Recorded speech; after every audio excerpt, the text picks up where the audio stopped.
As we all know, getting ready to kick off this season. Very excited.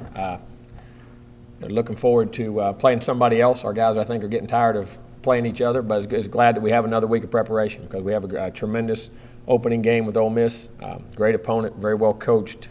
Have had a lot of success recently with the staff they've had and the players they've had. Done a great job. So we're going to have our hands full. But saying all that, our camp has went very good. Very tough physical camp, and unlike NFL guys, you can't have preseason games. You got to have some tough physical practices and get some good scrimmages in and things like that. And I think our guys have done that. I still think we're a work in progress as always. I think all teams are at this stage. I think you're finding your identity. But I like the work ethic. We've done some really nice things. Now the key is getting these experienced guys and these guys to play like it all the time, which I'm not saying they haven't, but I mean that's where now it's time to kick in. You know what I mean? They got to be there for some of the new guys that are coming in, and some of these even guys have taken bigger roles. So it's fun to watch your team emerge and develop its personality and own attitude. And like I always say, it's like a child as they grow. And but looking forward to it. Got a great opportunity to play a lot of young guys. I think in this team. I think there's still a lot of young football players in this team that I'm really wanting to watch evolve into what they can be. Even some of the guys that played a year ago, because again, we only have 9 or 10 seniors on this football team, so there's a lot of experience, but still a lot of youth in some key areas. But I've really liked what I've seen in camp from them, and hopefully we'll play consistently enough on all 3 phases of the ball. Offensively, DeAndre's settling in nice, and Dalvin's had a nice camp. Up front, we're doing a solid job. Izzo, I've been very pleased with. Travis Rudolph. The emergence, with Nooney and emergence of him there, but also with the emergence of Bobo and Kermit in that situation. Tate's done some nice things at times. Campbell's been banged up and some things there, but there's some other Ehrman, all those guys there doing a real nice job. Jaquez and Ryan Green and Vickers, emerging back there along with Rasul with the running back situation. So, and Freddie having a nice camp. Defensively, watching some of those young guys and the impact guys that I think can come in and play early, have a chance to help us. They've come in and done some nice things. But the key is there, I think our veterans on both sides of the ball have done a great job of accepting those guys. I think it's very critical that the quicker you get those guys accepted into the role and develop them, whether how much they play early, but when you start down that road, eventually before this season's out, they're going to have to play big roles. We put them in a lot of situations in camp. Been very pleased with our young freshman class and where they've come in, and a lot of experience up front. I like watching Josh Sweat emerge, watching Derek Nottie keep evolving, DeMarcus Christmas, excuse me. Of course, DeMarcus Walker, being that leader, getting Matthew Thomas back out there with Derek Hoskins, Jacob Pugh, really growing in that area, a lot of areas there. Some of those young linebackers there, and of course watching Derwin and Nate and Trey Marshall back out there, Marquez. Some of those guys have been very pleased. And then I've been very pleased. The young guys kicking. We put them under a lot of stress, been under a lot of pressure, tried to block everything humanly possible, coming at them, putting pressure on the snappers, the kickers, and those young guys are punting the ball. Logan's doing a great job punting the football. And he'll probably do that in kickoff for us, and then Ricky will do the field goals. And but I've been very pleased in that regard where they're at. So, we'll be a work in progress as we go, but I like where we're at. Anxious to have a good prep week and go play a great Ole Miss team. Questions? All right, see you later. Just we're talking about kickers, Logan seems like he's got a little bit more resistance. Would he be an option on longer ones? Could be, yes. Logan definitely is. That's nothing against Rick. Logan can really hit it. You know what I mean? And as I say, Logan's never been really kicking seriously for just about a year is about it. You know what I mean? So he's really going to continue to emerge and grow, and that's why on the kickoffs he'll be kicking for us. Ricky's a great kickoff guy too, but Logan's really, really strong. And but there could be a possibility in that regard, yes.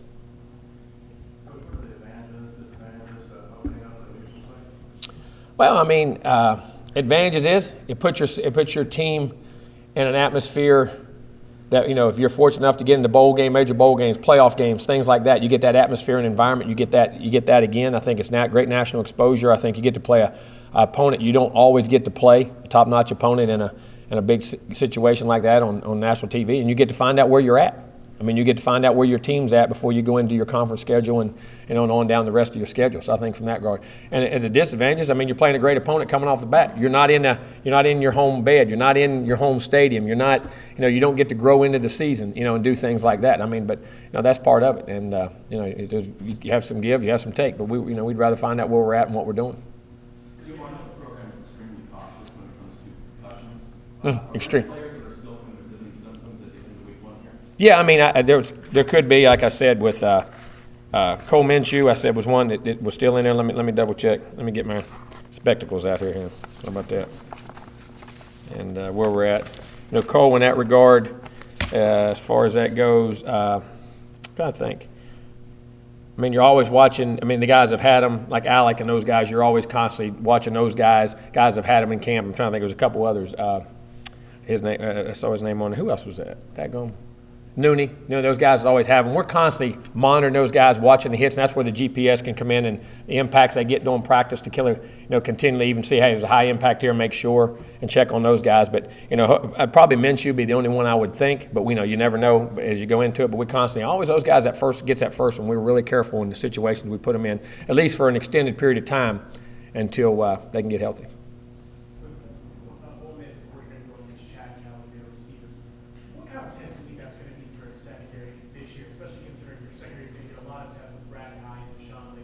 Well, I think it's going to be critical and I think it's going to be not just them, the up front guys, being able to get pressure, but then on a guy like Chad, being able to get pressure and stay in your rushing lanes. I mean, you rush crazy and give him run lanes, and that's where he makes tons of plays, scrambling, getting the ball down the field, keeping his eyes up. I mean, this guy's a great competitor. I mean, he does a great job with his arm and his feet, and then their receivers are big, they're strong. They come back to the football very well, use their hands very well, very disciplined in their routes, and how they do things. So, I mean, it's going to be a huge challenge. I mean, the quarterbacks and the passing games we're going to face all year, but this one right here is as good as any of them. You look, I think he was 31-13, touchdown to interception ratio, about 310 yards a game, over 4,000 yards. I mean, they ain't scared to throw it, and he can run it. I think he ran for about 500, if I'm not mistaken. So, I mean, you're talking about a guy who's one heck of a football player. Jimbo, with the 4 teams making the playoff, is there more of a reason to play such a big opponent week 1? Maybe have a little bit more? Well, I think you hope so, but also you're taking a huge risk. Because I think, and I think till the committee is be anxious to see now that teams are doing that, how much they reward the teams that do play these kind of schedules. And if you happen to, the key is a great 2-loss team, you know what I'm saying, which I don't ever think is going to happen for a while anyway. I mean, that's my opinion. But there's great risk, great reward too if you win. I mean, you can look at things, the glass half full is a half empty, you know what I'm saying, and how you schedule. I think it's going to be key, and I think it's going to be key to watch how the committee views all this as it goes down the road. I think that's going to be very critical. I think I don't know the answer yet. You know what I'm saying? Do you feel, at least maybe from a guess, do you feel like there's less risk now playing one of those big games early on? I don't know. I don't know the answer. I wish I did. I've sat and thought about it a lot, back and forth. Because, I mean, it's what you want to do. The ultimate thing is to put your team in the best position to be in the playoff. I mean, because in that way, what you're trying to do, get in the playoff and get in the national championship game. I mean, that's your ultimate goal, and I think that's how you have to plan. So I think, to me, whether it's exposure, money, all those things, I think that's all great. But I think at the end of the day, when scheduling is concerned, it should be what gets me to the playoffs and to the national championship game. Because that, to me, is you got to win your conference, you got to do those things, but how you schedule outside, to me, is the key. You recruited Chad Kelly. Mm-hmm. What did you see and what jumps out at you that you had such a successful season? Well, I mean, I think first of all, you see the athletic. I mean, the guy can run and throw. I mean, he's got great arm talent, and he can throw, and he can run. But you see a tough guy, competitor, on every play. Reminds you of those Kellys. Play, just like, and I hate to do that, say, hey, you're like your uncle. I mean, but they were known to be tough guys that competed and cared, and you see that in how he plays. I mean, this guy is a competitor now. I mean, to me, of all the things, you see the physical talents, but you see the competitiveness in him all the time. Well, you never really had to deal with a place kicker battle before. You've been blessed with small American. What was it, close? What did Ricky maybe do? Oh, we had Roberto here with Dustin. Yeah. See, you forgot that one. No, we did. No, but it was. We just compared and gave them equal shots, equal situations, scenarios, made it equal across the board on the playing field. Number of shots, how we did it, consistencies. And, like I said, if there's a 70-yarder, you had to hit it to win. I mean, definitely Logan would be a guy you go back there and do it with. You know what I'm saying? But Ricky was just a little more consistent in all the things he did. But still, I say that, and we act like Ricky, but Ricky still has great range. He kicks the ball very well, has great legs. Still the first game of the season. By the time this game is over, can you really take a look at it and say, okay, these are the guys that I have going into the season? Well, I mean, I think you will for right now. But I think if we're coaching, that group will continue to grow. I mean, that's one of the key things I think it's very important, that how you develop players and how you bring players along during the season, especially your young guys. I mean, because you can't say, well, okay, I got this group of guys. Well, what if one of them gets hurt and you're not developing anybody behind them? I think you constantly have to build the depth in the way college football is. And that's the other thing. The more games like this you go play, you better have more players at hand and more players develop, because the physicality of the games, the types of games, I mean, they're going to be tougher and harder. Do you have that confidence right now in your depth? Yeah, I mean, I feel comfortable right now, but never comfortable enough. As a coach, I mean, we're always Debbie Downer now. I mean, I'm going to tell you, now, we see everything that can go wrong. I mean, and you have to plan for the unexpected. I mean, centers, quarterbacks, kickers, snappers, receivers, tackles, getting the best scenario, getting the best players on the field, defensive linemen, and nickel guys down. I mean, we always coaches see everything that can happen. And we also know how truly ready some guys are. They can be ready on appearance and play well, but we know there's a lot of things that couldn't have been called or things like that, with your young guys. So, from that standpoint, you never, ever, ever have enough depth. I'm going to tell you that right now. Good. I mean, he's doing good. He'll still continue in that, and we'll just see how he progresses through. I mean, of course, a little soreness, but as expected, but we tried to limit it, and that's what they wanted. That's what the doctors wanted to do. But I don't know. We'll see. We'll have to play it by ear. I'm going to get a question from Matt Baker. Matt? Hey, Jimbo. Hello. Just curious, what do you kind of think the atmosphere is going to be like? Ole Miss has said in the past that they're viewing this as a road game and treating it accordingly. So what do you expect the atmosphere to be like and the sound to be like? I'll take a home game. No, I think it'll be bowl-like. I really do. I think it'll be very loud. I think it'll be a lot of energy. First games, neutral site, different play. I know they'll bring a lot of people, and they found ways to get their people will find tickets here and there and everywhere they can get them. So, I think it'll be a very dynamic, be a great atmosphere. I really do. I think it'll be like a bowl playoff type atmosphere. Thank you. You're welcome. Thanks, Matt. Jimbo, a lot of orbs on your kind of depth chart that you guys put out today. Mostly curious about the secondary, the star, the corner, the bat, and Lewis. How's that? They're all going to mix in. They'll all be moved in, depending on personnel, depending on how we want to play them. They all can play those positions, and how we personnel match up. So I mean, we cross-train those guys all the way across the board, in all those different positions. Because if it was a bigger, say more physical guy in there that wasn't as quick, maybe you put just different body types. Levante Taylor, Marcus Lewis, him, Trey Marshall at different times. You could even go Derwin in there. I mean, all those guys know those positions, and when we cross-train them, and we have to do that again because if one end, you got your set, but then if that guy ends wide, who's the next best nickel to get your 5 best players on the field? Because sometimes you can get your guy can be in a position to be second team, but then you'll look and you say, well, I want my 5 best players, and he's really not one of the 5 best, but he's a backup of that. But also what that takes out of kids, which is I'm very proud of these guys. Everybody says, well, they can do that. It takes a lot of intelligence. There's a lot of learning that goes on. Well, they can physically do it, but can they mentally learn and train their eyes to do those things? And that's what I've been very proud of those guys in camp. They've done a great job of studying the game and learning different positions, not just physically, but mentally. How has Trey Marshall done learning the safety?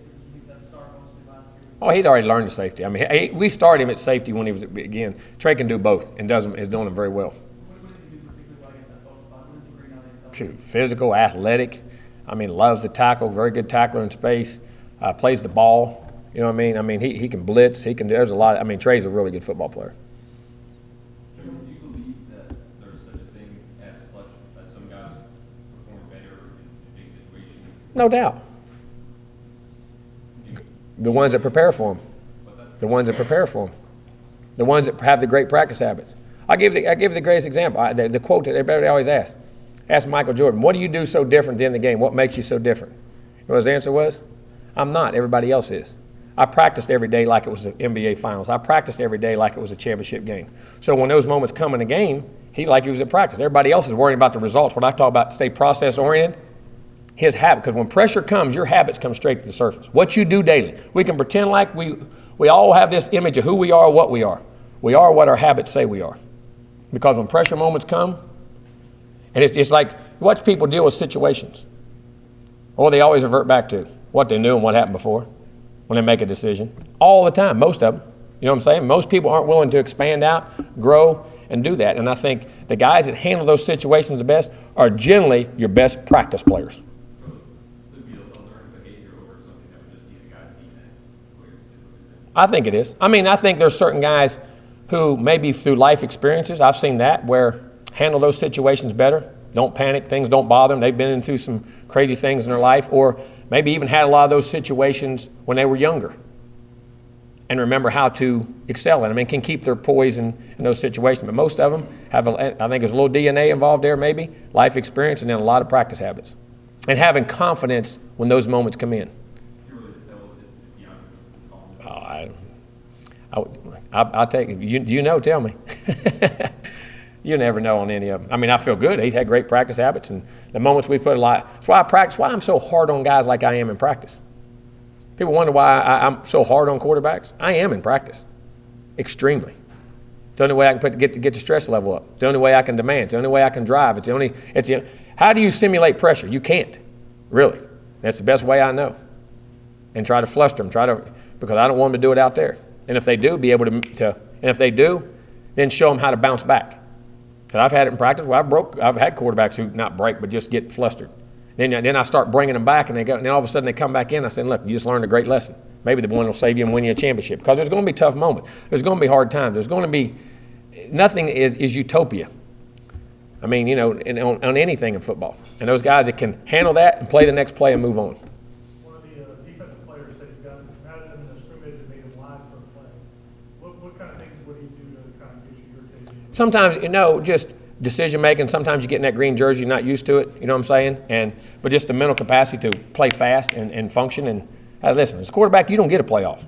There isn't nothing. Your mind has to play. You touch the ball every time. Here's what I tell these guys: the game's about the ball. Don't you watch the ball every game? Everybody on TV, everybody. You're the guy who gets to touch it every play. That's a huge responsibility. You know what that means? I think a lot of you. Now, you need to think a lot of us and your teammates to take that responsibility very seriously and do the right things every time. You say, well, yeah, yes. Or strive to do them or be doing them in a direction that I think you're thinking the right things.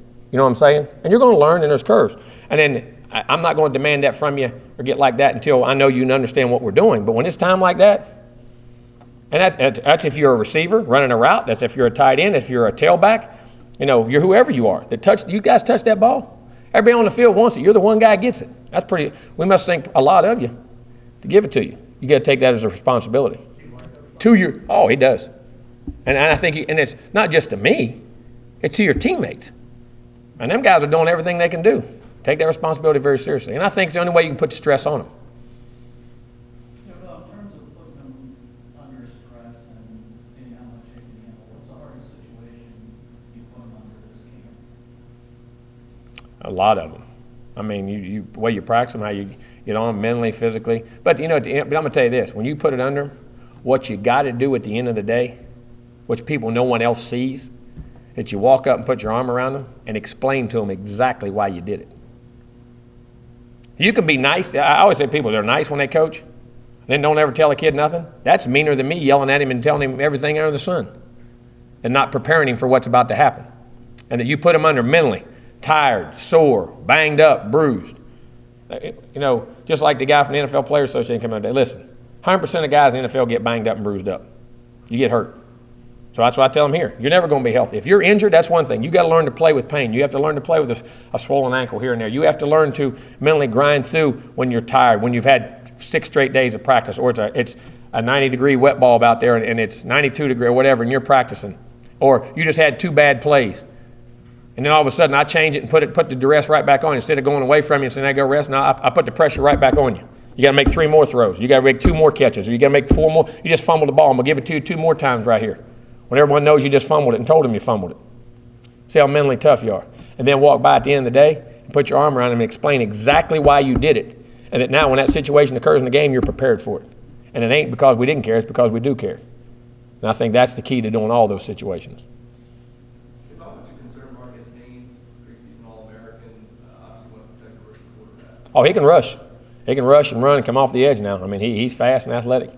But, we got to protect him. But we got some guys that can rush too. So we just try to practice against, all you can do is practice against your guys. But I'm sure that guy is one heck of a player on film. He made a lot of plays and a lot of sacks now.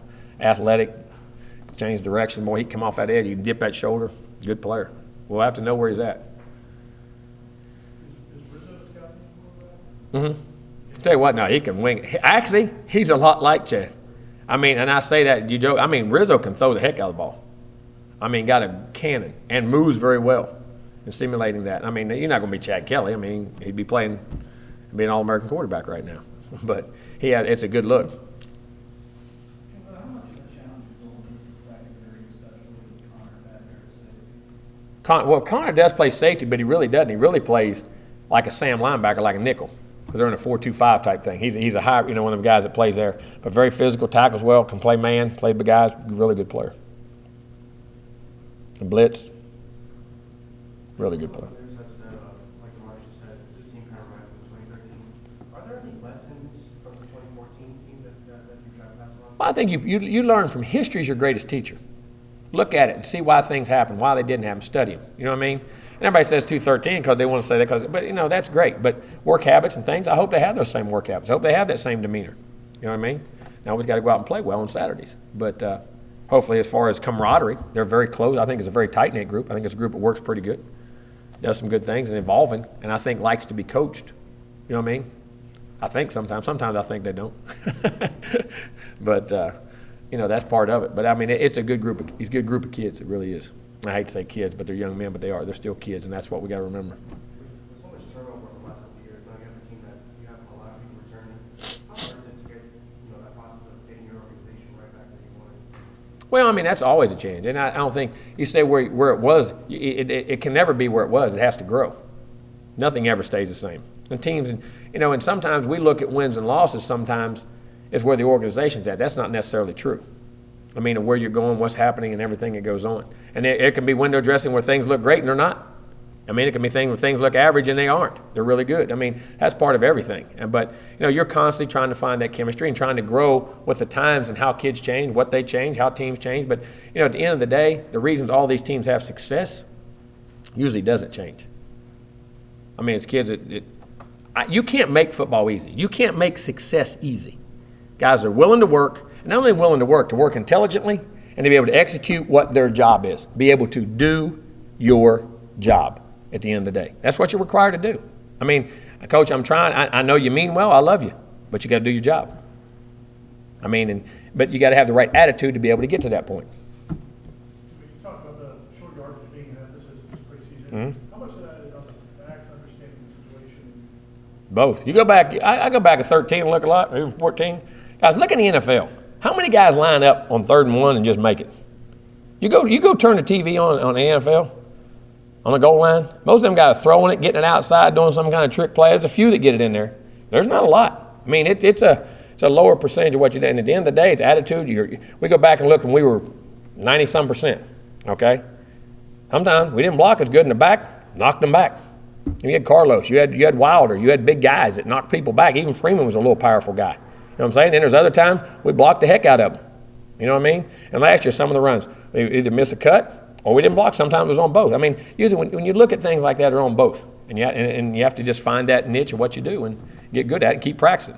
And a lot of it gets to be desire, heart, but then at the end of the day, it's got to be some technique. You got to get down there and root them out. Have you been encouraged by what you see? As much as we can. I mean, we've tried to go as much live and do that as you can. But I'm going to tell you that when you want concussions, you ask about concussions, well, go short yardage. Go a lot of goal line. Back in the old days, you never had that. Like we used to do it when I was at Auburn, LA. We did goal line live all the time. FSU did all the time. You can't do that anymore. Because if you do, with all the way concussions are and practices are, you have 9 guys. And these concussions now, it's different. I mean, it's just a different way in time. So we did a lot of it. We did as much as we thought we could get away with and feel comfortable about it. And then you got to go in the game and do it. We'll see. It's hard to simulate live. You can't go live. I mean, you do to a point, but it's hard to simulate. We got to do a better job. Our big thing was, and it was not any one guy. Just a guy here and there getting turned loose. I mean, and it wasn't Bobo and some of them didn't have a chance. Some of your gunners and some of those things. You got to do a really good job in special teams, and guys are constantly, switching up. And we did a great job covering kicks. You know what I mean? People are doing, and kickers are better now. You say you get into that, but these punters now, I mean, look at field goals now in the NFL. I mean, if a guy doesn't make 90% of them, they're ready to get rid of him. You go back and look in the old days, some of the percentages and the things they had. Guys didn't kick. Ray Guy was a freak. Remember when Ray Guy came in? I mean, and did all that? I mean, and he still was one of the great of all time, but there's so many guys now that kick the ball so well that the hang times and that stuff, it has a factor. I mean, it's harder to return. And I hope that's us. I hope that's us going into the future. I know it definitely will be. I mean, these guys are really talented, but it's hard to get kickoff. How many guys used to kick balls out of the end zone? Now how many of your kickers do it? I mean, tons of them. You know what I'm saying? I think that's a part of it too, but we're working on it. We're working on it hard. So we got the quarterback making his first start in this game. When you've done this before, what keys do you look for that first series or two to make sure he's Well, just his body language, his communications, and you can see in his eyes, you know what I'm saying, and how he responds to you, what he saw, what goes on. How, the team out there on the field is, if they're getting into the formation right, or, if they're doing you can just see from a management process. Everybody say, well, I want a guy manage. And I always get that. I want to clear this up. People say, well, he's a game manager as a quarterback. Good. Every great quarterback I've ever had was a game manager. They all could manage the game. Just because you're a game manager, we act like you're a bad player. That's the first and foremost thing you better do at quarterback. The first and foremost thing. In managing those situations, getting the clock, getting the plays in, missing the signal, getting the the 40-second clock, and all those kind of things, and making sure that's going. And then how he responds to you coming off, body language wise, and you may miss a throw here and there, but just you're making the right decision. You're seeing the right things. Do you have a feel going in when someone's making their first drive, how they're going to react, or sometimes you're surprised by what you see? Been both. I mean, sometimes I felt good, but again, until it's live and the guys around you do things, you don't ever know. And I've thought, well, he's not going to do very good, and guys have jumped out there and said, man, all of a sudden the game comes on and he could relax, like you said. He had there was a little DNA in there that kicked in that I could deal with what he had to deal with. I mean, that's why we don't sleep well. I wish I did know. Huh? I don't know. No, that's since all y'all got in all these talk shows and writing and all that stuff, and all your accounts on. You gotta have something to say. Yeah, as a game manager, because I managed it. You had to. I mean, great. You think Tom Brady don't manage the game? You think Peyton Manning didn't manage the game? I mean, I laugh when people say that. Well, he's a game. Well, that means he's bad, huh? Well, but at the end of the day, he still made those throws. You go look at his numbers; they're pretty good. I mean, he may not have been. I mean, some of those guys like that, you say, well, he may not have been the most athletic, but man, you go look at numbers. You know what I'm saying? And guys getting ball. Because at the end of the day, what's quarterbacking anyway? What's the number one thing? If you had two qualities, I've said them 100 times. See if you might pick them up. Accuracy is one of them. Decision making. At the end of the day, you talk about athletic. Is he big? Is he strong? At the end of the day, does he make good decisions? Is he accurate? He can have the greatest arm. Oh, he got an arm. Does he hit what he throws at? Is he a thrower or is he a passer? Can he make the throws? Is he accurate? I ain't been around very good players that miss guys wide open. And does he make good decisions? And decisions mean run checks, pass run checks, read the coverage, go to the right guy. I mean, at the end of the day, decision making and accurate. You can be athletic, he can run, boy, he can throw, he's big. That don't mean diddly do. If it was with Tom Brady, Peyton Manning, and Drew Brees at a combine, ain't none of y'all drafted. Am I right or wrong? Ben Roethlisberger. I mean, he ain't run. I mean, those guys aren't throwing the ball 9. I mean, they can throw it, but they ain't just phenomenal athletes. They are in their own right. But it's decision making and accuracy, guys. You go back in the history of ball, Montana and all those guys. I mean, it's great when they move. It's great when they're athletic. It's great when they have all that. They make great decisions. Or they're accurate with the ball. And if they usually do those things, they usually have pretty good leadership, because guys like to follow guys that are smart and tough and play and do the right things. Guys will follow you. At the park, I always tell them, that's why I like watching them guys pick a team. They know what quarterback they want on their team. That's the first one they pick. If you're usually doing those things, they'll pick you. Do you know when you recruit the kid if he has that? You try to, and not enough. That's why I love to have them in camp. If I can get them in camp and coach them for 2 or 3 days, I can at least get a feel. You know what I'm saying? And you got character. I mean, and you have all kind of things. In the recruiting process now, you find out as much as you can, and you dig all that. But at the end of the day, you don't know. To a point, you use history and past lessons and personalities and people you know and you judge. But think about the NFL, how all the time they get to spend with those guys, a limited amount of time we get to spend with them. I mean, it's just, how it goes on. And then when people tell you about a kid, what are they going to tell you? If they like him. All the good things. I mean, so it's hard. And in college football, we don't have that time to go. And I'm not allowed out. Time I go out an official visit in December and January, that decision's over with. I'm done. I don't even get to go watch him spring practice. I don't get to see him be coached. I don't get to see him go to, unless he comes to my camp. It's hard, man. We spend a lot of time. You got to trust people and have connections and try to judge.